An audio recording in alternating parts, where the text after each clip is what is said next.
Please use our hashtags as you interact with our social media to share the stories of these extraordinary Army women and special moments in our ceremony.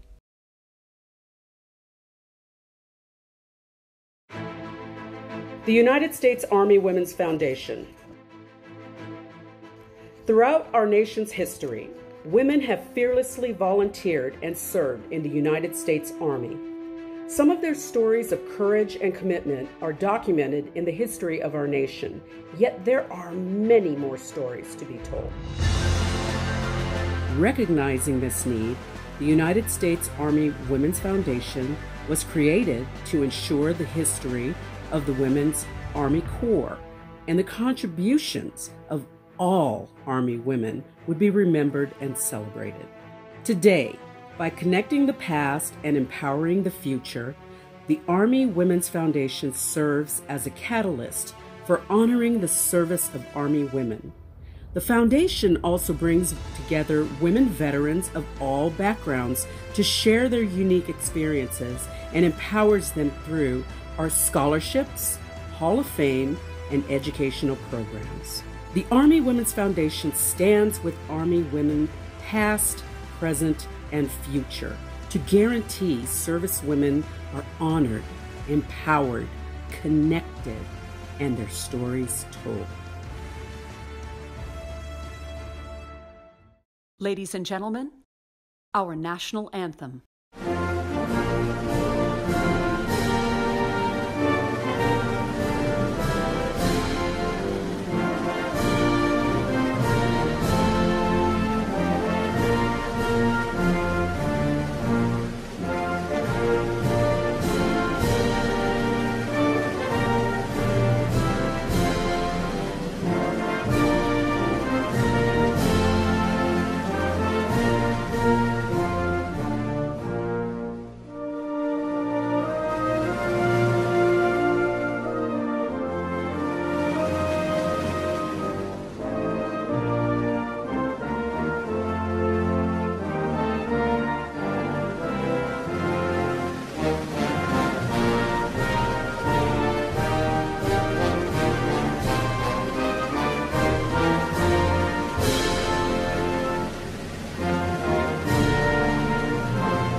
The Army Women's Foundation presents the 13th Annual Scholarship Awards and Hall of Fame Induction Ceremony. This year's theme is honoring Army women, connecting the past, empowering the future. Opening today's program is our presenting sponsor, Prudential. Ladies and gentlemen, please welcome Mr. Jim Beamisturfer, Vice President of Veterans Initiatives at Prudential. I'm Jim Beamisturfer, Vice President of Veterans Initiatives at Prudential, and an Army veteran. It's an honor to be here with you today.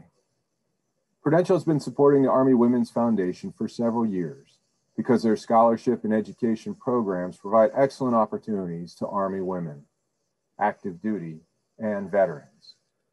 This aligns with Prudential's desire to help veterans transition to civilian life, military spouses obtain meaningful employment, and military families thrive through education, employment, and financial wellness programs.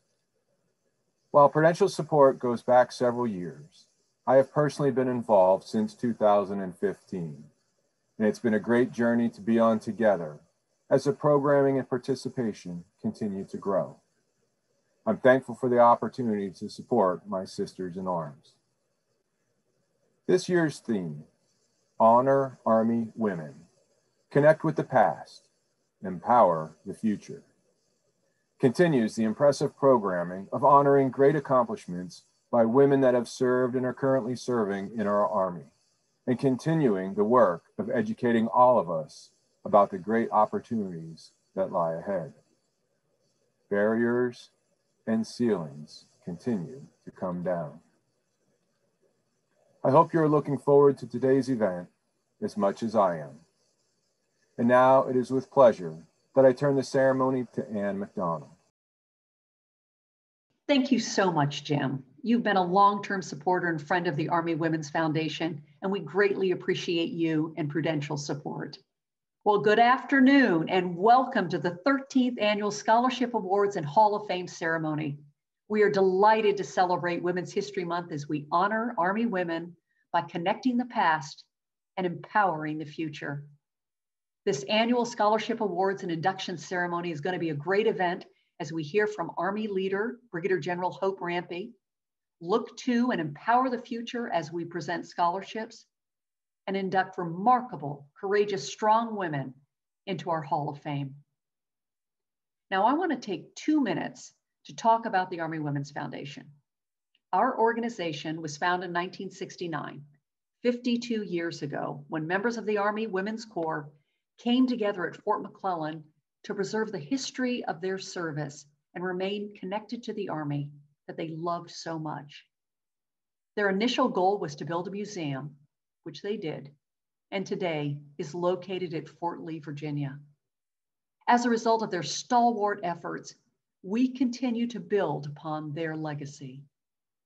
Our programs have grown, and today the foundation provides scholarships, conducts leader development forums, and hosts panel discussions while connecting women all over the world via our social media platforms.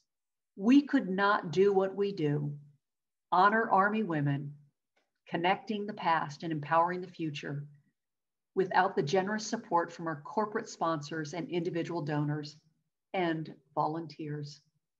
Thank you all for your support. It's greatly appreciated. And please know, you are making a difference. So let's get this celebration started. It is my pleasure to introduce our keynote speaker. She hails from Lawton, Oklahoma, is a 1996 Cameron University Distinguished Military Graduate, and was commissioned in the Adjutant General's Corps. She has served in the Army for over 25 years, and she has definitely had the hard jobs. Like so many of our soldiers today, she's had multiple deployments to Bosnia, Iraq, and Afghanistan. In 2012, she took command of the 4th Brigade Special Troops Battalion, 1st Cavalry Division, Fort Hood, and within a year, deployed to Afghanistan, where her battalion conducted IED route clearance, military intelligence operations, signal support, and military police security for the 4th Brigade Combat Team. In 2016, she was centrally selected to serve as the G1 of the United States Army Pacific Command in Hawaii. And then she served as the executive officer to the Army G1 in the Pentagon. She's a rock star. She's a lot of fun. She's got a great sense of humor. Ladies and gentlemen, I present the Commanding General of the Physical Disability Agency, the Executive Director of the Military Postal System Agency, and the 62nd Adjutant General of the United States Army, Brigadier General Hope C. Rampey.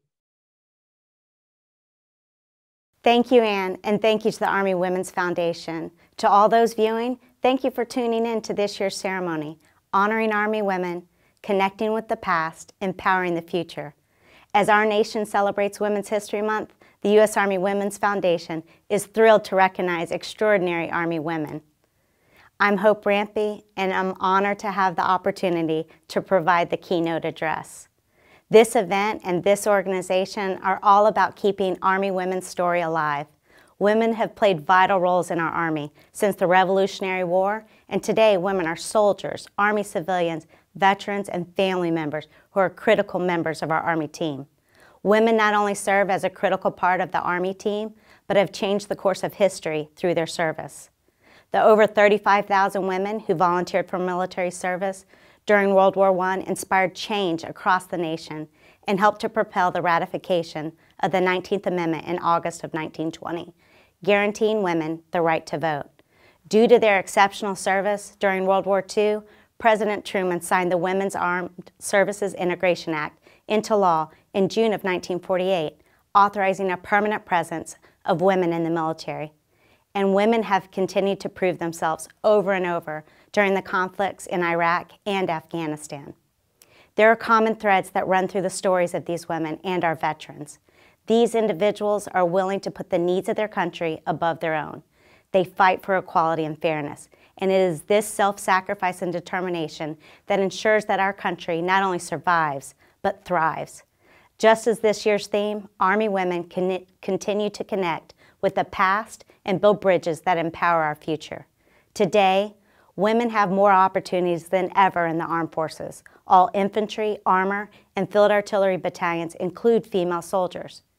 The Army looks to provide female soldiers assignments to positions that provide full and challenging career and promotion opportunities. We know from history and experience that the contributions and achievements of women make our Army and our nation stronger. The Army Women's Foundation is dedicated to empowering, honoring, connecting, and being a dynamic advocate for telling their stories. The foundation also hopes to empower and help Army women achieve their academic and career goals through scholarships, information sharing, and opportunities to network. This afternoon, we will induct the 2021 class into the Army Women's Foundation Hall of Fame, and what a lineup it is. We will honor the first African American female Major General, another for breaking ground by taking the hard jobs, one for becoming a state's first female Adjutant General, another for being the second female aviator in all of the armed forces, and then a recognized authority in women's military history, and finally, a Command Sergeant Major who broke barriers over multiple deployments.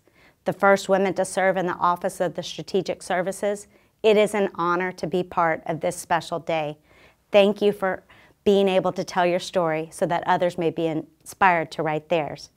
Whether recognizing past achievements of Women's Army Corps members, Private First Class Gladys Crawford, or empowering the next generation like Catherine Miller and Kaylin Rowland, today is remarkable, not only for what is recognized, but for what is now possible. My hope is for future ceremonies that no longer have the first mentioned, but only the best at what women in service do.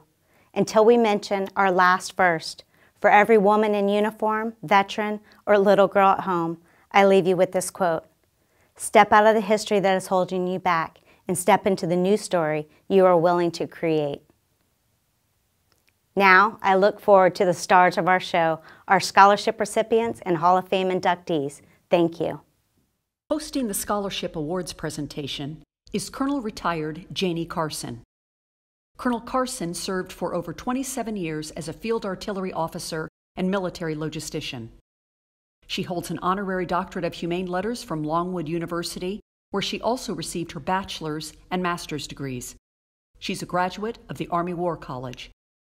Please welcome U.S. Army Women's Foundation board member and Scholarship Committee member, Colonel Retired Janie Carson. Thank you, Ann, and good afternoon. This year, we received 176 online scholarship applications, and after screening for eligibility and completeness, application packets were evaluated in 4 areas: strength of the essay, grade point average, letters of recommendation, and community service. Scholarships are awarded in 2 major categories: Army women, those who are currently serving, retirees, or honorably discharged veterans, and the second category includes the lineal descendants of Army women, their children and grandchildren. There are 4 types of scholarships awarded in each category: certificate programs, community colleges, undergraduate degrees from 4-year colleges and universities, and for graduate studies. Over the past 13 years, we have awarded 287 scholarships for a total of just under $500,000. Now, none of this would have been possible without the continuing support of our sponsors. And please know that we are deeply grateful to all of you for your generous contributions. And today, from this year's particularly strong pool of applicants, we are proud to announce that 42 have been selected for scholarships. The first group of scholarship awardees are sponsored by Prudential. You heard from their Vice President, Veterans Initiatives, at the beginning of the program. So again, Jim, thank you. There are 8 Prudential scholarships being awarded, 4 to Army women and 4 to the children of Army women. We say congratulations to you all. And now we're going to hear from 2 of the awardees. First, Rebecca Edmondson, an Army sergeant who served 4 tours in Afghanistan and was twice awarded the Bronze Star Medal. She'll be followed by Kyra Bullock, whose mother honorably served in both CONUS and OCONUS as a 92 Yankee supply specialist. My name is Rebecca Edmondson, and I just wanted to say thank you to the Army Women's Foundation thank you to the scholarship committee and to generous donors and sponsors that make the Legacy Scholarship a possibility. First and foremost, it's just a really big honor to have been awarded this scholarship. But furthermore, it is really a huge help in order to make my pursuits for this graduate degree just a little bit more financially attainable. I guess that's about it. I just wanted to express my sincere gratitude. Thank you for all the hard work that you invest into making this possible and making a difference in people's lives. So thank you. Hi, my name's Kiera Bullock, and I just wanted to say thank you so much for the scholarship for 2021. It truly does mean a lot. When I first got the email, I literally screamed. That's just how happy I was. Because I feel like people have this stereotypical thing that, like, just because your parents are military, they have money, but that's not the case.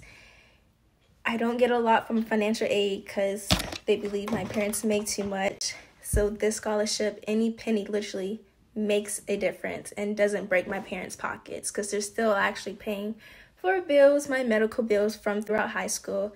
So getting this scholarship really does mean a lot to me and my family. Thank you so much. For our next group, we'd like to welcome a new sponsor this year, OptumServe, the outstanding healthcare company.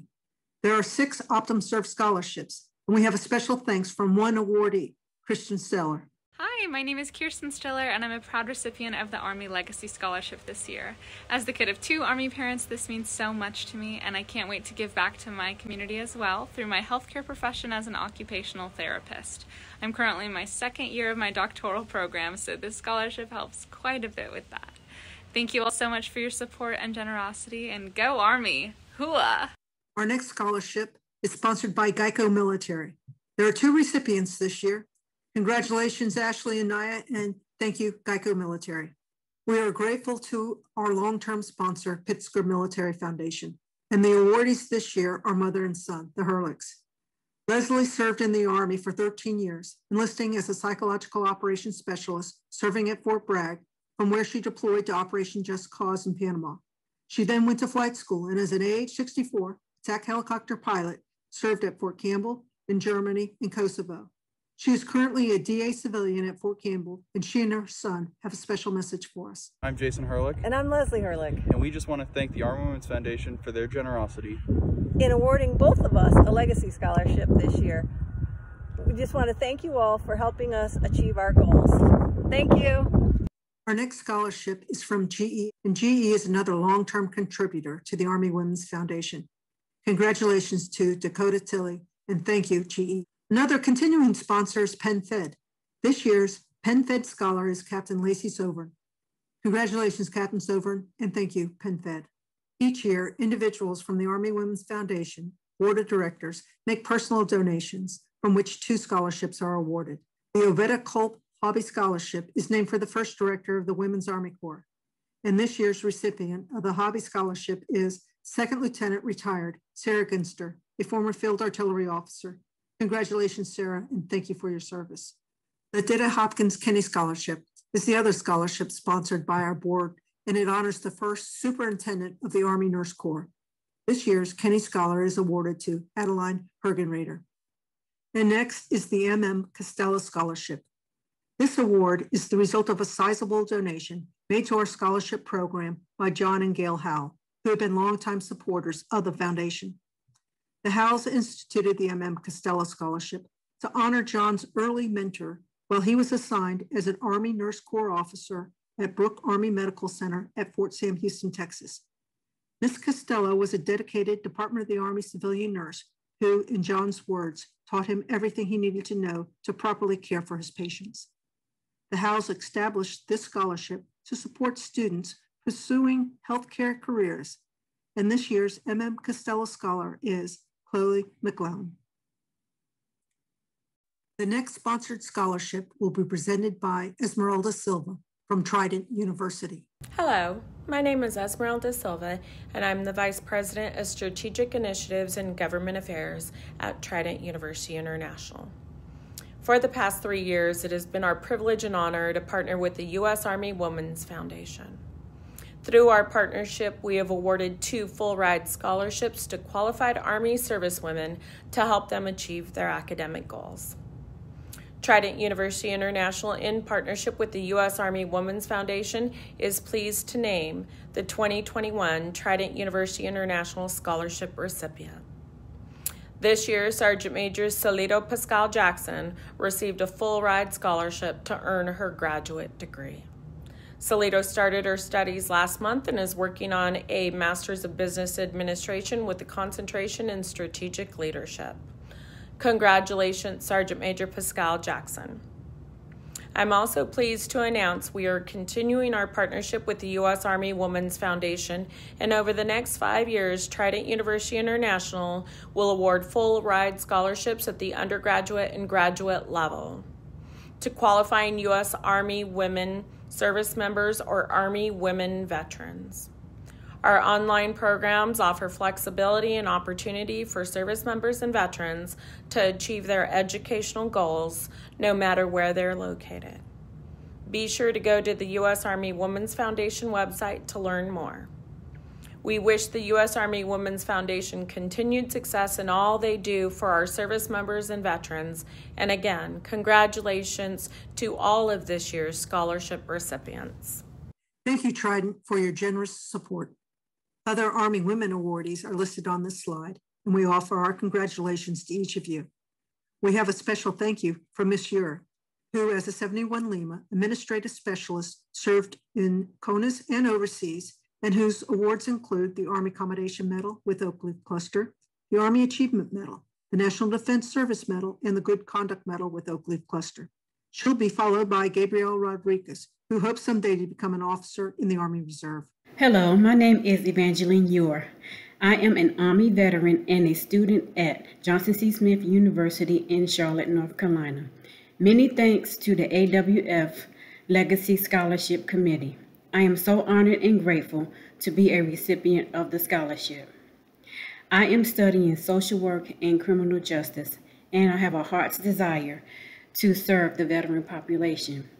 Not only will this scholarship ease a financial burden, it will also help me get my degree and the credentials to give back and do social work in the veteran community.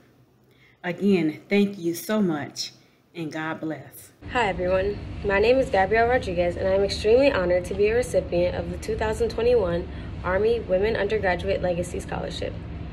I would like to thank everyone who played a role in making this scholarship possible. I am truly grateful and thankful for your generosity. These funds are much needed and will help defray the cost of my college education. I am currently a rising senior attending North Carolina A&T State University, majoring in criminal justice with a certificate in forensic science, crime scene investigation. Upon completion of my undergraduate studies, I will continue on to graduate school to obtain my master's in forensic science and my PhD in the same. My goal is to start making a difference in the world. I will continue to put God first and help as many people as possible along the way. The Army Women's Foundation is a tremendous organization, and I thank you all for your generosity in making this possible. The remaining awardees include 9 scholarships to the children of Army women. Congratulations to each of you. And we have one more special thank you from Ms. Pitts, whose mother served as an E4 71 Lima Administrative Specialist, and who was awarded the Army Commendation Medal, the Army Achievement Medal with Oak Leaf Cluster, and the Good Conduct Medal. My name's Alyssa. I'm a student at Brigham Young University, and I'm so thankful for the donors that made this scholarship possible. I've always wanted to study archaeology my whole life, and then this past year I decided to add in some technology elements that would make me a little bit more marketable as an archaeologist. So I started studying geospatial science and technology as well. The two of them together hopefully should allow me to pursue what I'm really passionate about and help me to find a job one day. But they're kind of expensive things to learn to develop that specialized knowledge that you need for those.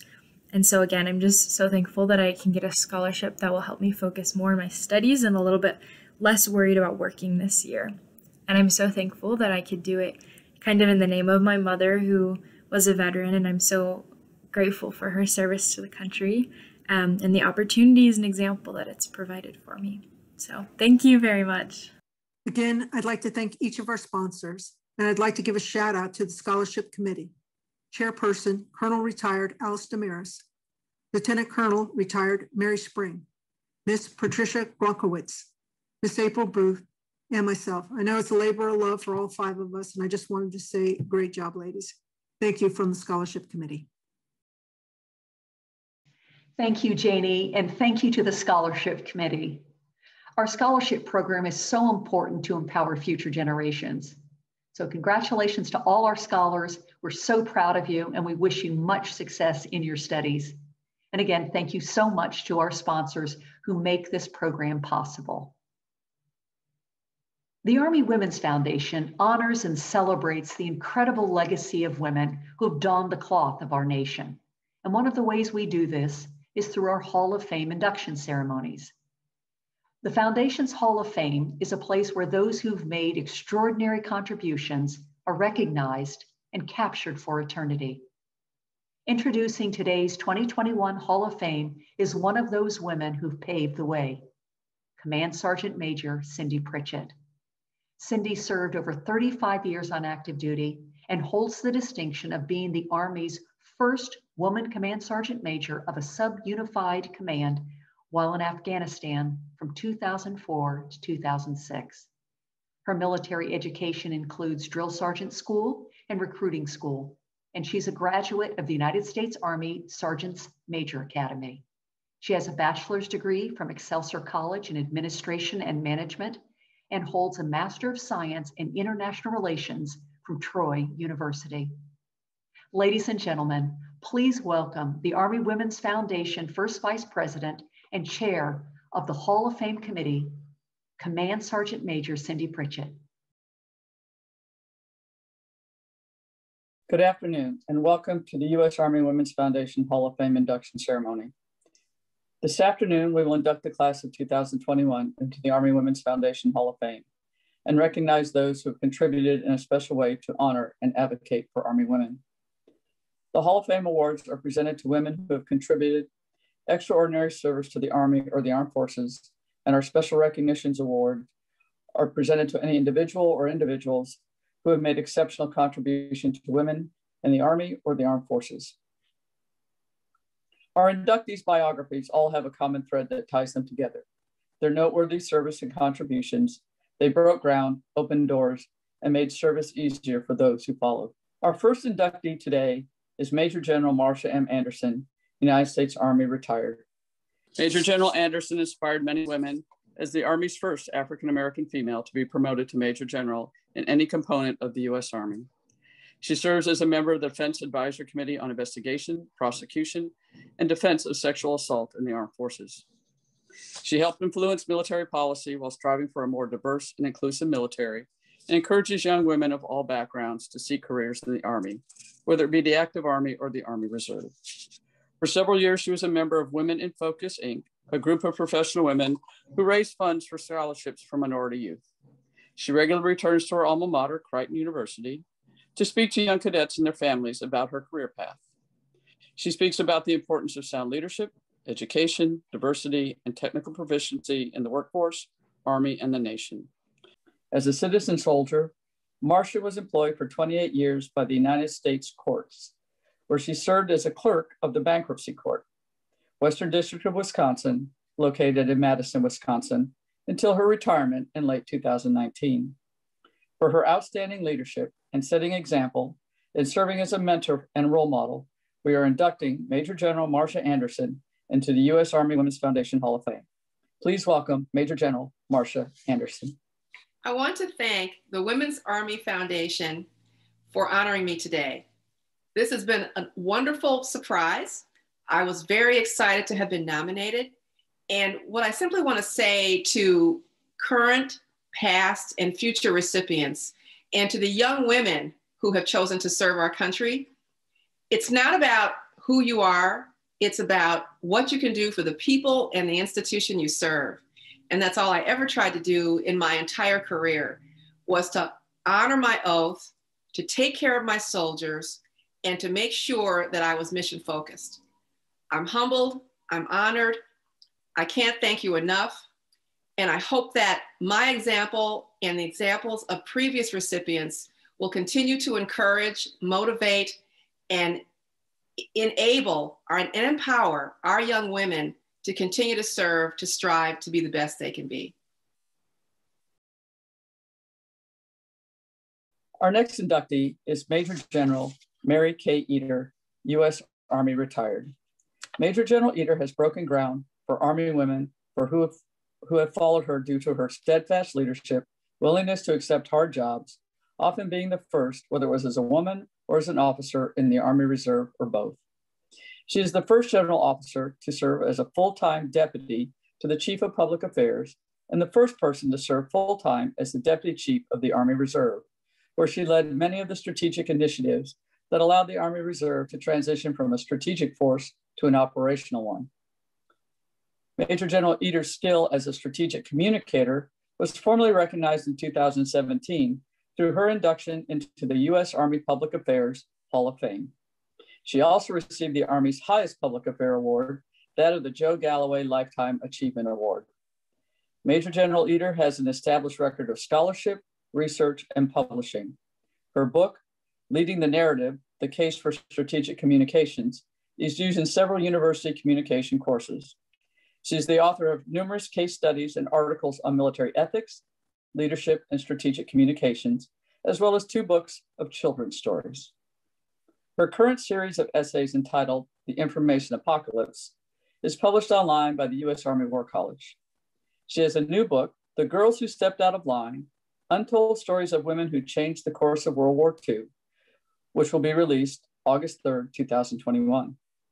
For her steadfast leadership and breaking down the barriers for men and women, Major General Mary K. Eater is inducted in the U.S. Army Women's Hall of Fame. Please welcome Major General Mary K. Eater. Thank you very much, Sergeant Major. It's a privilege to be here today. I've been asked to talk a little bit about my Army experience, but I need to go back further than that. And I'll tell you about how I got into college. I'd had a hard time getting into college. I went to Edinburgh University of Pennsylvania. And in my senior year, they passed the Freedom of Information Act. So you could go to see your files. The dean wasn't really thrilled with this, but there weren't any rules yet about how FOIA would work. So I was left alone in a conference room with a paper file. I went through it. There's my grades, there's dean's list. Then there's the letter from my high school guidance counselor. And it said, I do not recommend Mary Kay to attend any college. She is not intelligent enough to complete it. And I sat there stunned because I realized that my whole life had almost ended before it even began. The college wrote a letter to my high school after that, and I went back and confronted that guidance counselor. But that lesson stayed with me, that 1,000 people can say no to you, but all it takes is one who says yes. And Edinburgh University of Pennsylvania said yes to me. After I graduated from college, I had the first few minor jobs as a journalist, and then I wanted to try something different. I had friends who had joined the Army, were having a great time exploring, learning, discovering, traveling, having new and different jobs, and I thought, I want that. Maybe not forever, maybe I'll do it for 3 years. And the Army said yes. So I got that second opportunity. And the lesson of giving opportunity to someone who may not have other options was very important for me, and that has stayed with me throughout my entire career. And what the Army has given me, I believe, is more than I have given back. I have had tremendous opportunities to travel, to command, to give that same opportunity to others, to be able to say, let me help you. Let me put my hand out when there is a system that is not doing that for you. And that's what I have tried to do throughout my career. So for all of the people who are here today being inducted into this Hall of Fame, I commend every one of you for your accomplishments and for your legacy. And the only thing that I have ever wanted to do was to leave a legacy of people who are able to go on, who've been given an opportunity to excel, to succeed, and to make a difference in the lives of everyone they meet. That's what I believe I have had from the U.S. Army. That is why I have the utmost respect and loyalty for this institution. And to be honored, so honored here today, is probably the biggest thrill of my life. So thank you. Our next inductee is Major General Linda L. Singh, U.S. Army National Guard retired. Major General Linda Lee Singh, the Maryland National Guard's first African-American and first woman adjutant general, has impressive credentials, 4 college degrees, which includes a PhD, overseas deployments in Kosovo, and a combat tour in Afghanistan, former managing director of a Fortune 500 company, Accenture, and a Bronze Star Medal, among numerous citations. In 2019, she retired from the Army with more than 3 decades of service. Major General Singh continues to serve her community by participating in the Cybersecurity Forum Initiative, Chair, Maryland 19th Amendment Commission, CEO of Kaleidoscope Effect LLC, and author of Moments of Choice, My Path to Leadership, and What's in Your Box, released in 2020. She was featured on the Today Show for her history-making leadership team and named as one of InStyle's Badass 50 in July 2019. For her incredible talent, resiliency, and groundbreaking leadership, Major General Linda Singh is inducted into the U.S. Army Women's Foundation Hall of Fame. Please welcome Major General Linda Singh. I would like to say how honored I am to be able to be inducted into the Army Women's Hall of Fame. When I think about accepting something like this and just being, really highlighted in the history for women in the military, it really takes me back to when I first joined the military in 1981.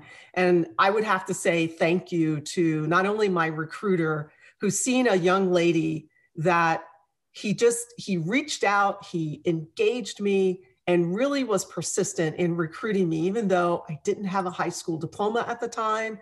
I was a high school dropout. And, that one moment that he took to touch a young girl who seemed to be lost, homeless, and needing someone to guide her, he gave me the opportunity to serve 38 years in the Army National Guard and the Army Reserves. And when I think about culminating my position and when I finished and retired in 2019 as the Adjutant General for the state of Maryland, I don't even know how you can even think about how does that happen when you come in as a private E1 and you retire as a major general leading the organization that took you off the streets.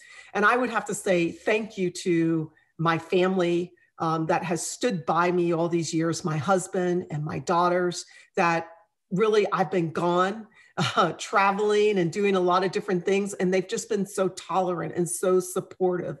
But when I think about where that adversity in my whole life, just everything that I've gone through and where does that strength comes from?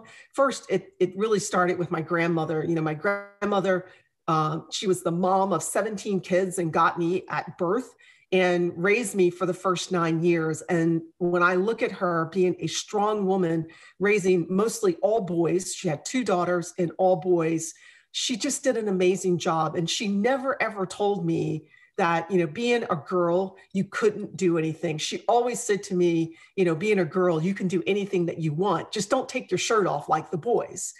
And so that gave me a really good start. And, then I have to say, my mom and I had a turbulent relationship, but I'm going to thank my mom for this kind of piece. She believed in education. Education was important to her, and she drilled that into our heads. The other thing that was important to my mom that, I don't always give her the credit for, but I talked to her about, and that was just being strong. She would go out and do construction work. And, she was a nurse at one time. She liked to show the men that she could be just as good as they could. And I would have to say that that's one thing that has always stuck with me. And so even though I don't necessarily, I didn't live and see eye to eye with my mom, but I am truly grateful for her having that strength and some of the other women in my family having that strength that set the foundation for me. And so finally, I would like to say thank you to the United States Army Women's Foundation, because honoring women, when sometimes we're the silent voice, you're giving voice to those that came before me, the shoulders that we stand on. And that to me is truly important. We have to tell the story. And so now this becomes her story over and over again. So thank you. Thank you so much. Our next inductee is Colonel Christine Nikki Knighton, U.S. Army retired. Colonel Knighton retired in 2008 as the U.S. Army's senior Black female aviator. Her military career inspired many to pursue a career in the military and in aviation. Blazing trail for women and minorities and breaking glass ceilings, Colonel Knighton encountered many challenges throughout the military as the second Black woman in all of the armed forces to complete flight training. On 3 November 1996, Colonel Knighton was the first woman in the U.S. Army to command a tactical combat arms battalion. When she was assigned as commander of a Black Hawk helicopter battalion in the 1st Cavalry Division and deployed to Tuzla, Bosnia-Herzegovina, to conduct aviation operations. In 1999, Colonel Knighton's Black Hawk helicopter battalion was named U.S. Army's Aviation Unit of the Year. Nikki belongs to the Delta Sigma Theta sorority, Inc., and has pledged her commitment to public service on a national and international level. Colonel Knighton continues to mentor and inspire, and once commented, "Growing up in a trailer home on 3rd Avenue, I learned that there was power in believing in your greatness and striving to do the impossible." For her incredible courage and groundbreaking leadership, Colonel Christine Nikki Knighton is inducted into the U.S. Army Women's Foundation Hall of Fame. Please welcome Colonel Christine Nikki Knighton. Thank you so much, Sergeant Major Pritchard. Sergeant Major, it was an honor to serve with you at Fort Campbell, Kentucky. I remember our days and I remember our deployment together to Somalia as well. So thank you so much, Sergeant Major, for your service and what you've done for our Army and for women in the Army as well. I want to thank the Army Women's Foundation for this recognition. Out of all the recognitions that I've received in my Army career, this one is very, very meaningful. It means the world to me to be recognized by other women who have served as well. So thank you. Thank you very much. I want to thank all the people that I've had the opportunity to serve with, all the way from my days as a 2nd lieutenant, showing up in Germany, to the time that I retired back here in the National Capital Region, inside of the Military District of Washington. So 29 and a half years of service to our nation, to our country. I've had the awesome opportunity to serve with the sons and daughters of America. Wonderful people, amazing people. And my career is as rich as it is because of them. From the privates that I've served with, to the colonels that I've served with, to the general officers that I've served for. So thank you for that awesome opportunity to serve. I am appreciative of everything that has happened in my military career, right? The good, the bad, and sometimes the ugly. But it made me the person that I am. It made me the leader that I turned out to be. So I have absolutely no regrets about anything that happened during those 29 and a half years. I welcome the deployments that I had to Somalia, which didn't seem like a lot of fun at the time, but in hindsight, right, yes, the deployments to Desert Storm, Desert Shield, where I met General McDonald and we shared a tent together during that time frame. An awesome opportunity to serve. My deployment to Bosnia, where I took my battalion, and the opportunity there to serve in that region during that time. So Fort Hood is where I call home, my home base. Spent a total of 6 years there, 4 years, and where I had the opportunity to command a company in the 1st Cavalry Division, and then return a few years later to command a battalion in 1st Cavalry Division. An awesome time to serve, again, with some of the best and the brightest sons and daughters of America. No regrets, absolutely good time that has brought us here now, where we still reside in the National Capital Region. My husband is retired military also after his 30 years of service. So I appreciate him. I also appreciate our young son. We have a 2nd lieutenant now who's serving in the 82nd Airborne Division. Airborne Ranger, couldn't get him to go aviation, still trying to figure that, trying to figure that one out. He followed in his dad's footsteps. So thank you again to the Army Women's Foundation for this recognition. I appreciate you. I appreciate everything that you do. And any time that I can be of service, please feel free to call upon me. Thank you very much. Our next inductee is Dr. Francois Bonnell, Lieutenant Colonel, U.S. Army retired. Dr. Bonnell is being inducted into the U.S. Army Women's Hall of Fame for her extraordinary work and leadership as the director of the U.S. Army Women's Museum at Fort Lee, Virginia. Dr. Bonnell is recognized authority in women's history. Dr. Bonnell, who retired from the Army Reserves as Lieutenant Colonel, served as the director of the U.S. Army Women's Museum, Fort Lee, Virginia, from 2010 to 2020. During her tenure as director, the museum received numerous awards to include the Army Historical Foundation 2016 Museum Excellence Award, along with an award from the Center of Interactive Learning and Collaboration. Under her leadership, the museum received accreditation from the American Alliance of Museums, reflecting the excellence of all aspects of museum operation. Dr. Bonnell is also credited with greatly improving and expanding the museum to include the 2018 museum expansion and complete renovation of the galleries. Dr. Bonnell, along with her staff, guided this renovation project from concept to execution over a 4-year period that included seeking funding, developing the new storyline, and managing the design of 11,000 square feet of new galleries. Dr. Bonnell created and launched a virtual tour of the museum, as she recognized many people might not be able to visit the museum in person, yet wanted to learn about the history of women's service in the Army. As a subject matter expert in the history of Army women's contribution, she has been sought out time and again to assist with and participate in numerous programs, documentaries, and video productions. Dr. Bonnell co-authored Capturing the Women's Army Corps, the World War II photographs of Captain Charlotte T. McGraw, and co-wrote a chapter in Women Vietnam Veterans, Our Untold Stories. She contributed chapter 15 of the book Saluting Our Grandmas, Women of World War II. She has dedicated her life to ensuring the contributions of Army women are recorded so that future generations know the service and sacrifice women have made in service to the nation from across the generations. For her exceptional contributions to the U.S. Army Women's Museum by honoring and telling the story of Army women who have served our nation, Dr. Bonnell is inducted into the U.S. Army Women's Foundation Hall of Fame. Please welcome Dr. Francois Bonnell. Thank you so much for your kind sentiments. It's my honor and privilege to accept this award. I've been very fortunate to meet so many wonderful people over the years throughout my military and civilian career. And after 22 years on active duty and in the Army Reserve, I was given the fantastic opportunity to tell the story of our sisters in arms.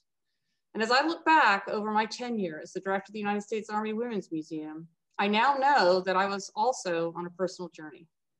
When I began there, I did not realize the richness and complexity of the story of women's contributions to our nation's defense. And as I studied the history, it became very clear to me that the untold stories of women's services and sacrifices needed a voice and a place where they could be collected, preserved, and shared. This is what set me on my path as the museum's director. However, what I was able to accomplish could not have been done without the support of the dedicated staff and volunteers over the years. Indeed, I also benefited greatly from the work of my predecessors and all that they had done so very well before me. So the work was exciting and no day was ever the same. One never knew who might walk in the door and share an experience that would draw a whole new dimension of the stories we would later share.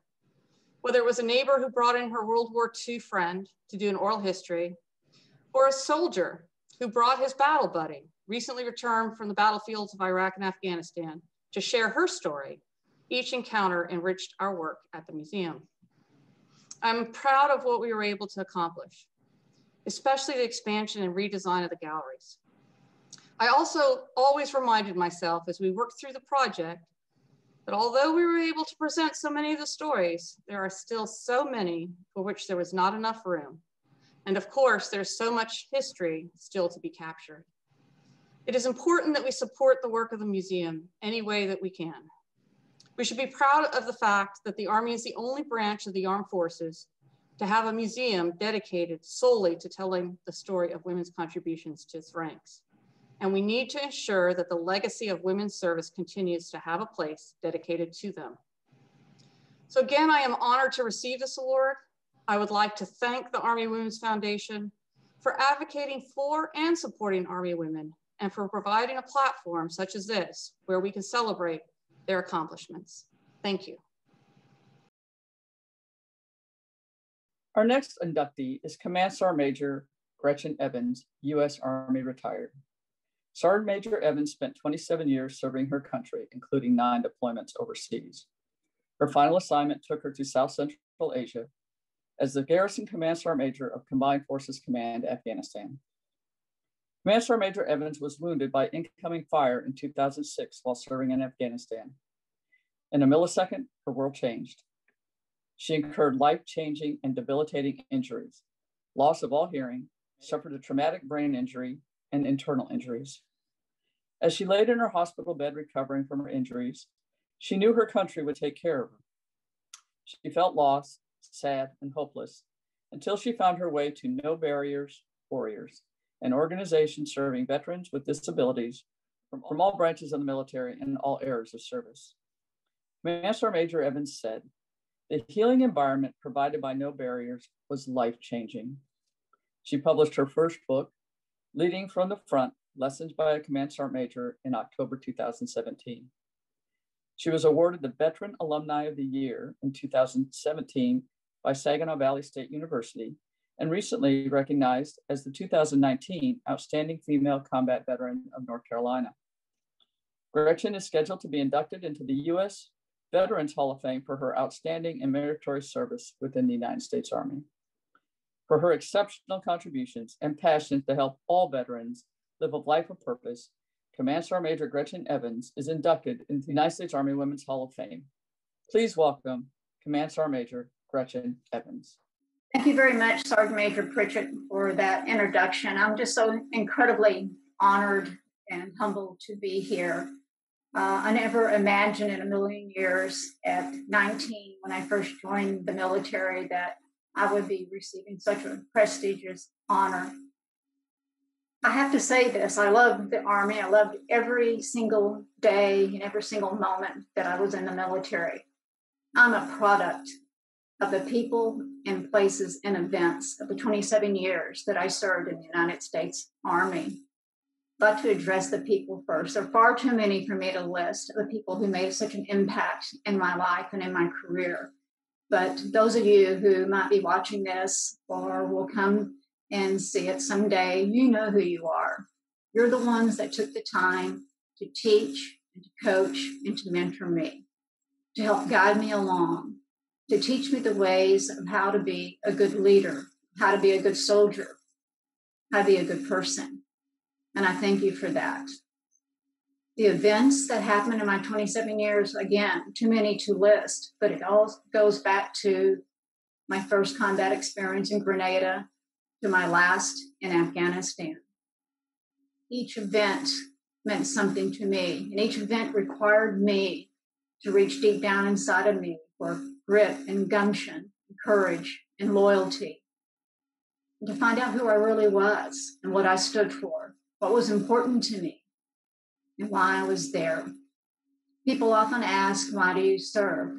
And I can say for me personally, it was never about politics or oil or land or any of those things. For me, it was about protecting my home address, the address that was on my driver's license. It was America. Often my soldiers and I, before we went out on a convoy or foot patrol, I would ask them, because I needed them to know in their own personal heart why they were there. And if something bad happened, I wanted them to know that it was not in vain. So I would ask them, why are you doing this? Why are we here? What are we fighting for? And we would all pull out our driver's license and we would look. And sometimes we'd even call out the names: Kentucky, Idaho, Washington, Texas. It didn't matter the state or the town. What it mattered was it was in America. And that was what we were fighting for.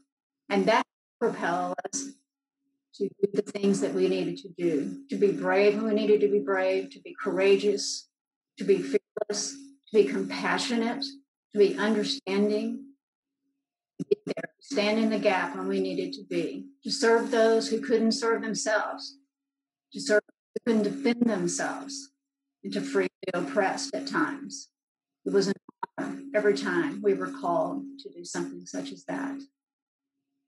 The places all over the world and nationwide, from the most isolated place in Afghanistan to the busy streets of Beirut. I talked about other people and what they cared about, learn about their hardships in life, and how blessed I was to be an American. It really gave me inspiration to be able to help them in ways that I could through the military, whether it be humanitarian efforts or freeing them from an awful dictator. It was a privilege to be able to help fellow people to live the best life that they could live.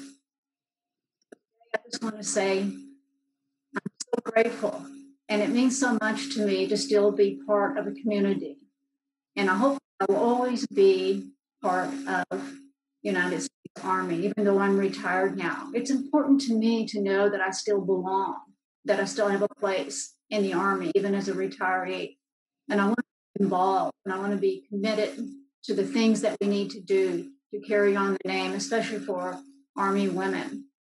I'll also say one last thing. If ever I can help you, anything you need, I hope that you'll reach out to me, because I still want to be part of the solution. I still want to help. I still want to mentor. I still want to coach. I still want to tell the story of our brave men and women who served in the United States Army. I'm so grateful for this moment. I will never forget it. I thank you very much.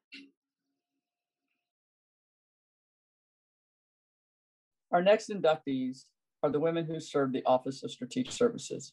More than 13,000 soldiers and civilians served in the Office of Strategic Services, OSS, during World War II. The OSS was set up in 1942 as a new strategic intelligence organization operating under the auspices of the Joint Chiefs of Staff. This new agency was the predecessor to the Central Intelligence Agency, the U.S. Special Operations Command, and the U.S. Department of State's Bureau of Intelligence and Research. It was commanded and led by Major General Wild Bill Donovan, a Medal of Honor recipient from World War I. In recruiting special operators, he said he was looking for PhDs who could win a bar fight. He got them too. Over 4,500 OSS women worked in every part of operations as spies, saboteurs, resistance fighters, leaders, propaganda experts, cryptographers, cartographers, analysts, and experts in recruiting, in communications, preparing news and information for friendly forces and disinformation for enemy forces.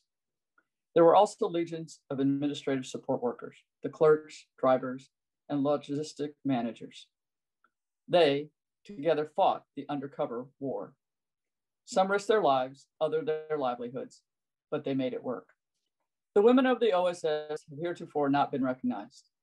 Since they all swore secrecy oaths and their personnel records were sealed until 2008, most never received recognition as war veterans. They are passing from this earth now in great numbers, these women of the greatest generation. Only a few remain. They were young then and bold, stepping out of line to risk their safety, sometimes their future, and even their livelihoods, to contribute to America's fight against her enemy. Special Operator Virginia Hall received no recognition in her lifetime beyond the quiet pinning of the Distinguished Service Cross in the office of Major General Donovan, the OSS director. She was the only civilian woman to receive this award for her bravery under fire. Major Stephanie Check Radar finally received the Legion of Merit she was due, but only at her funeral at Arlington. The same was true for thousands of others who served their country, whether undercover or in technical service. The Army Women's Foundation is therefore proud to recognize the extraordinary service of the indomitable women of the OSS and induct them into the U.S. Army Women's Foundation Hall of Fame. During World War II, more than 4,500 women served in OSS, both in the field and at home, often putting their lives at risk, doing jobs that were as essential to the war effort as those of the men. The women of OSS fought the good fight at the tip of the spear. Some of them were world famous and more than glamorous, like actress and singer Marlene Dietrich, who enticed lonely Nazis to give up the fight. Chef Julia Child, who managed classified data in Ceylon.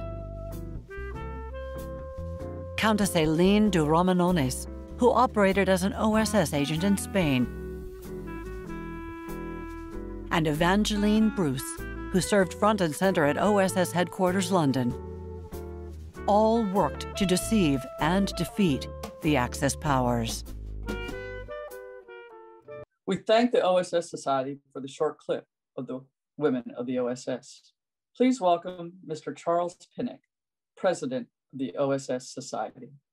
I'm Charles Pink, President of the OSS Society. On its behalf, I'd like to thank the U.S. Army Women's Foundation for inducting the women who served in the Office of Strategic Services into its Hall of Fame.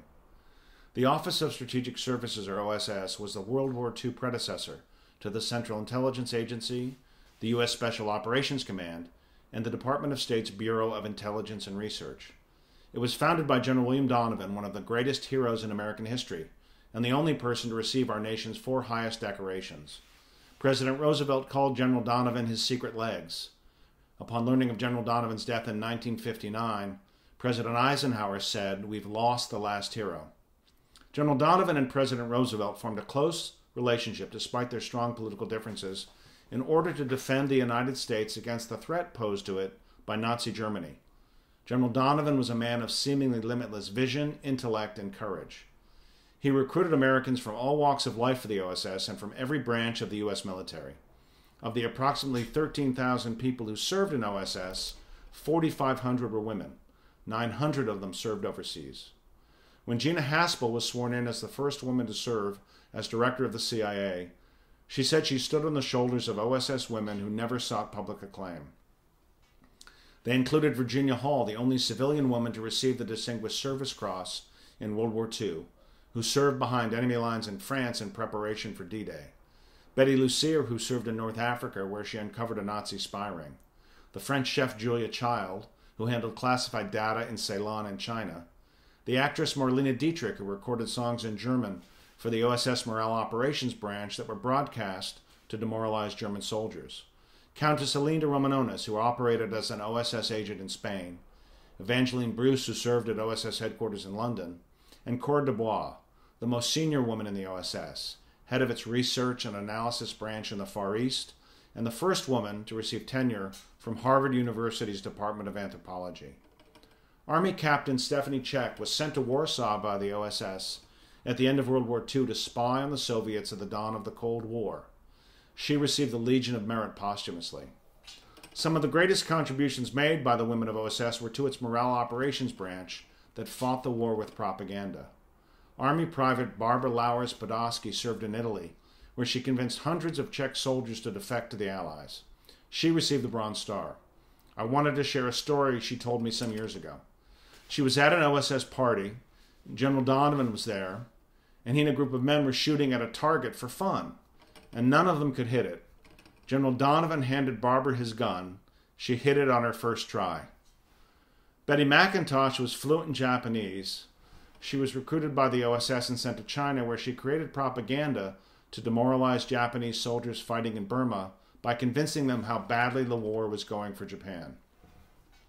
One of her fondest memories was of General Donovan striding into OSS headquarters in Ceylon and asking her, "What mischief are you up to?" Following the war, Betty wrote a memoir about her experiences in the OSS. General Donovan wrote the book's foreword. In it, he recognized the important contributions made by the women of OSS. He said the organization's security was dependent on them. He said their linguistic and regional knowledge was critical to map-making, cartography, and research. He said their work touched every theater of the war. He praised the women who were sent overseas and assigned operational jobs behind enemy lines, including Betty McIntosh.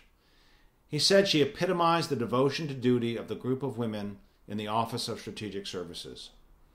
In 2018, the OSS received a Congressional Gold Medal, Congress's highest civilian honor. The letters OSS are inscribed on the front of the medal. Behind each letter is a silhouette. The first silhouette behind the letter O is of a woman to honor the 4,500 women who served in OSS, and I'm honored to present a replica of our medal to the U.S. Army Women's Foundation. Thank you again for this great honor. Our last honorees this afternoon is our special recognition awardees. PFC Gladys Crawford was the first African-American woman to volunteer her service in the state of Florida under President Roosevelt during World War II. She remembered President Roosevelt saying he wanted women to volunteer in the military to take over some of the jobs the men were doing so that men could be released to train to fight America's war to protect the lives of our country. She attended basic training at Fort Devens Training Center in Massachusetts and graduated from there as a cook. Private Crawford was then assigned to the United States Army Air Force at the AFF 60th Women's Army Auxiliary Corps Headquarters Company in Walla Walla, Washington. She also served with the 860th Women's Army Auxiliary Corps Post Headquarters Company in Miami, Florida, and then served in Wendover, Utah. Her last assignment was at Fort Dix, New Jersey. She served in the Women's Army Auxiliary Corps from March 1943 to November 1945. Upon completion of her service in 1945, she returned to West Palm Beach, Florida, where she lived until she died in July 2020 at the age of 104. For PFC Gladys Crawford's courage to serve her country, she is posthumously presented the U.S. Army Women's Foundation Hall of Fame Special Recognition Award. Please welcome Alicia Savannah Gibson, her niece, who will speak on behalf of the family. Hello, my name is Alicia Savannah Gibson. It is a distinct honor that I accept this award on behalf of my entire Savannah Crawford family in recognition of our great-great-aunt, PFC Gladys Crawford, in recognition of her service and time as a WAC Army veteran. My Auntie Gladys was a matriarch of our family who lived to be 104 years old until the decline of her health on last year, July 2020. She, in her own words, would tell us that she knew that in her heart it was her time and call of duty to serve in the military when President Roosevelt one day was on the news and called for individuals to sign to serve in the U.S. Army Women's Auxiliary Corps. She accepted the call of duty as the first African American woman for the state of Florida to sign her name on the line. She felt proud to serve, and she made her family proud as well. On today, I count it an honor and a privilege to accept this award on her behalf.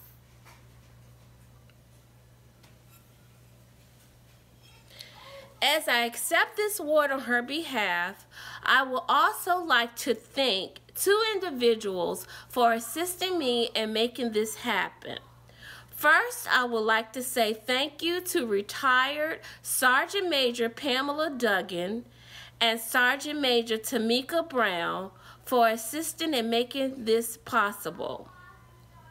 Again, I would like to thank the U.S. Army for making her name also a household name that will forever be recognized in the Hall of Fame. Thank you, U.S. Army. Each year, more than 500,000 students participate in the National History Day competition.